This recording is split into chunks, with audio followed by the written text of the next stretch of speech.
শিশু শ্রম আমাদের রাষ্ট্রের জন্য একটি ক্ষতিকারক অধ্যায়, একটি ভয়ানক অধ্যায়।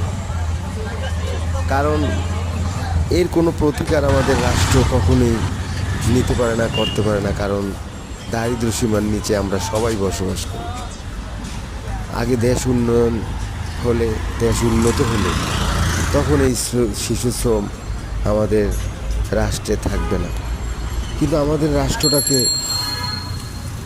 আমাদের দেশকে